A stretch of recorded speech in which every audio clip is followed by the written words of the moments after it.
Welcome, Cancer. This is Regina from Pacific Tarot getting ready to do your November reading. This is a general reading. It's not going to resonate for all of you. However, if you're interested in a personal reading, information for that is in the description box below. I am, as luck would have it, having a 50% off sale off all personal readings.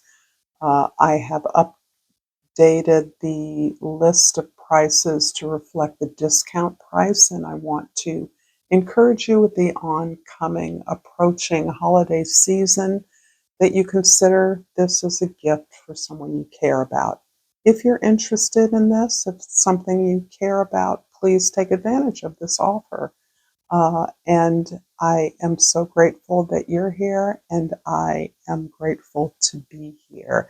There are a couple of things occurring in November I want to mention that are rather critical, that are influencing the intensity of this November. The new moon in Scorpio on the first of the month is particularly intense, and its ruler, Scorpio's ruler Pluto, is moving into Aquarius for the next 20 years.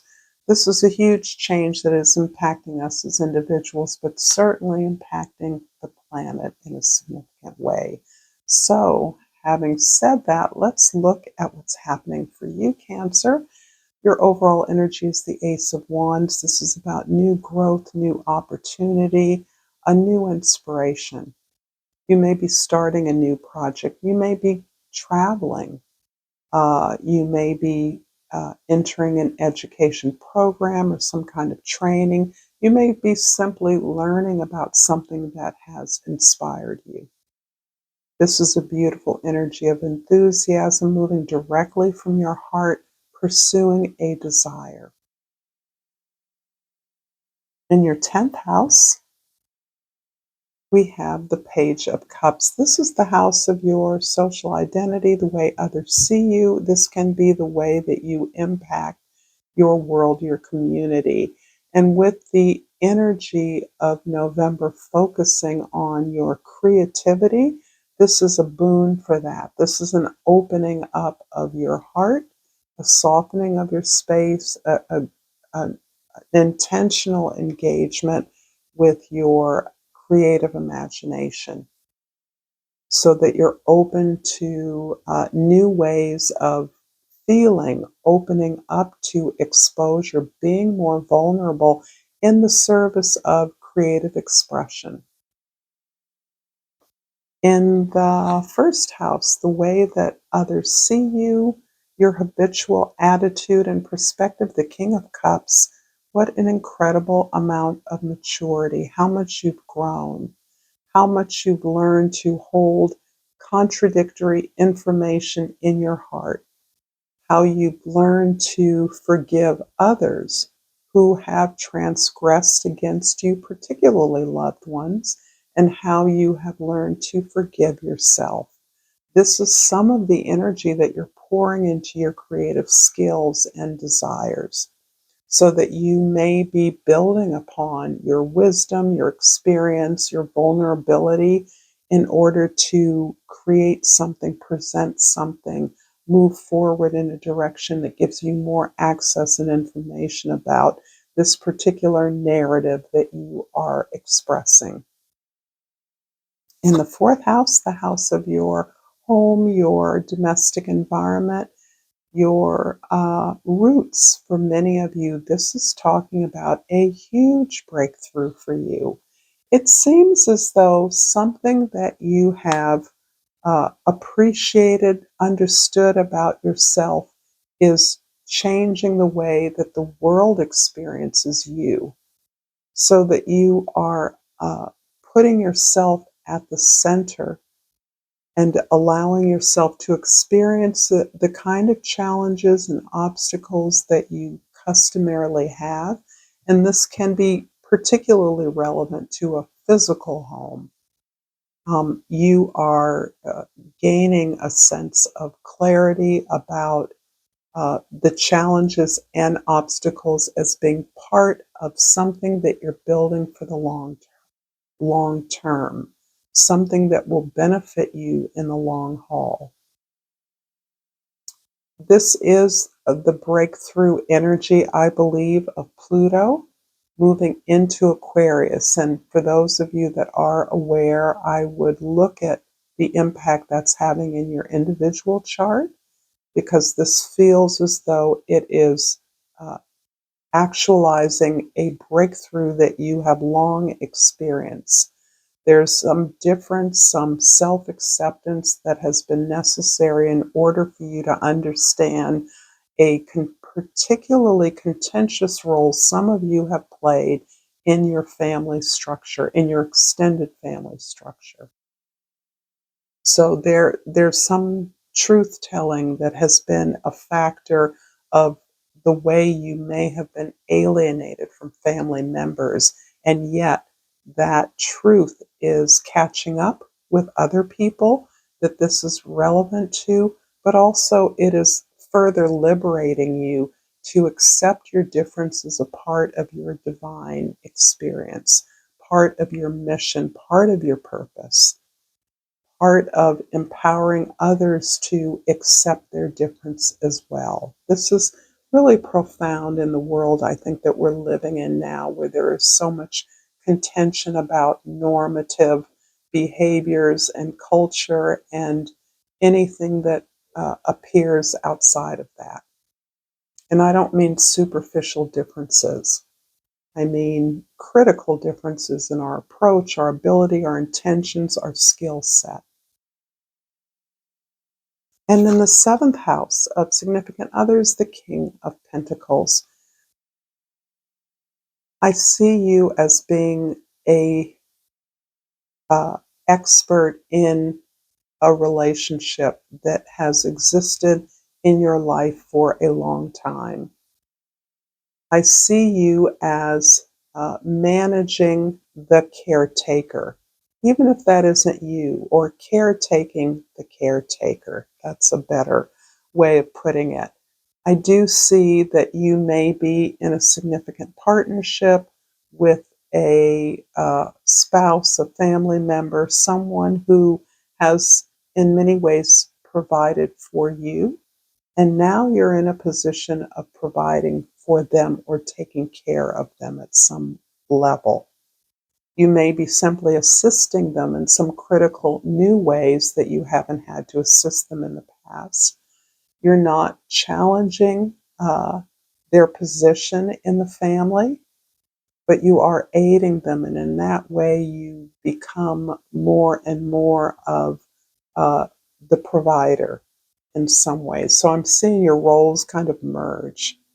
And this can, for those of you familiar with taking care of a parent or a spouse, those are some of the more traditional ways we think about this activity, but there are many other scenarios that may be more relevant to you. I'm going to hope that this reading is resonating for you. If so, please like this video. Please share this with others, and please subscribe to my channel, Pacific Tarot. And I pulled the card Regret. I know that I cannot change the past. This is profound. I feel like this has to do with the way that you have impacted personal, family, and extended family relationships, the way power has uh, shifted in those experiences. That's a very clear message that, as one who may have been different or outed as a truth teller, this is an example that you have actually learned that this was a purposeful set of obstacles in order for you to understand your power in relationship, particularly in a significant relationship, so that you have, in coming to accept who you are after a long time of being something like the black sheep of in some way, I see you actually using the skills in surviving that kind of exclusion as serving you now in a way that is deeply compassionate, deeply forgiving. In the first house, the King of Cups is clarified by the Hierophant card. Yeah, you're teaching others about your vulnerability, about your exclusion, about the pain of that, the loneliness, the sense of not belonging, what that has meant for you and what that has helped you understand in terms of being compassionate for others who simply don't have your social skills, that haven't had the necessity to deal with rejection in the way that you have. This is something you're helping others to see through your own example, through your own modeling. You're above the vengeance or the jealousy that could naturally come as a result of this experience of being rejected or excluded. But instead, you are compassionate, you are mature, you are accepting and forgiving of yourself and others. In the Wheel of Fortune in the fourth house is clarified by the Knight of Cups. And as you have the Page of Cups here, you are about the business of opening up your heart and claiming what it is you desire. I feel like there has been some hiding of that or some protecting of that in the past in a way that's no longer necessary, and you no longer feel, perhaps it's by excluding yourself from these people who have rejected you in the past, that you understand there's nothing to protect needed. There's no need for protection anymore in the way that you may have been hurt or suffered in the past. So there's this willingness to just open up and to explore, discover new aspects of yourself, particularly through your creative abilities. And that is not a tend to being an artist or doing art making in any formal sense. Whatever you do, it is the creative aspect, the heart, the authentic aspect of that expression, that activity that is being stimulated, that is encouraging you to discover more aspects of your own skills and abilities. The King of Pentacles in the seventh house is clarified by the Seven of Wands.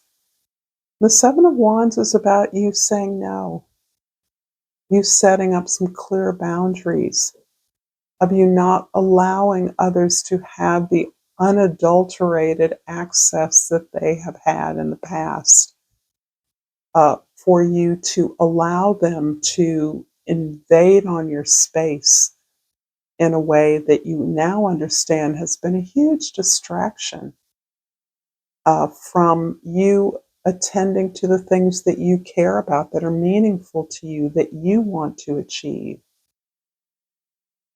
It almost feels as though, in many ways, the creation of this space, and it really adheres to your significant relations. So this is feeling like a spouse or a loved one in particular that has allowed you a space of protection and freedom.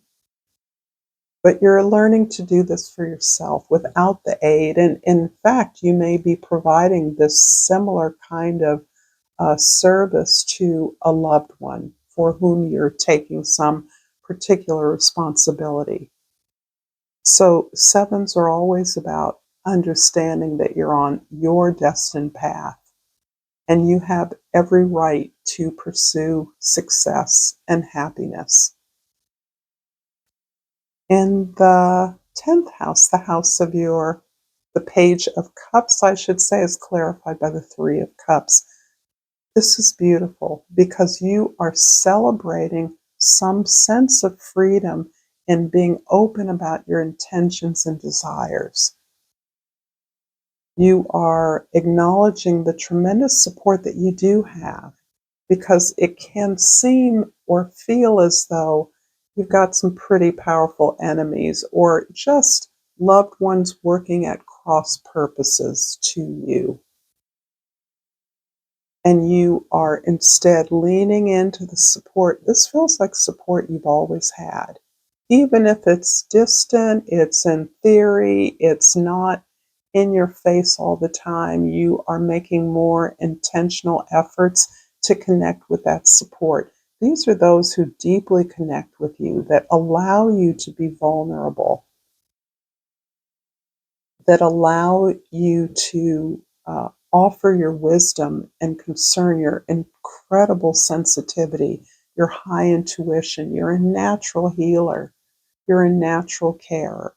And there are those in your life with whom you have that engagement, and you're celebrating that. You couldn't be happier that these people are a part of your life, and they're a part of your forward movement, your movement towards greater success, greater joy, greater inclusion. I'm going to finish this reading, Cancer, with a Chakra Love Oracle. And I am pulling this incredible, looks like a beautiful piece of linen to me. And the key word is safety. In the hurricane of life, a strong foundation will keep you safe. And this is your root chakra. Uh, this is called a snowflake obsidian. It's a representation of that. It's really incredible. But the root chakra not only is the place, the energy we need to survive and thrive, but it's our seat of power. Thank you so much, Cancer, for this beautiful reading. Until next time, namaste.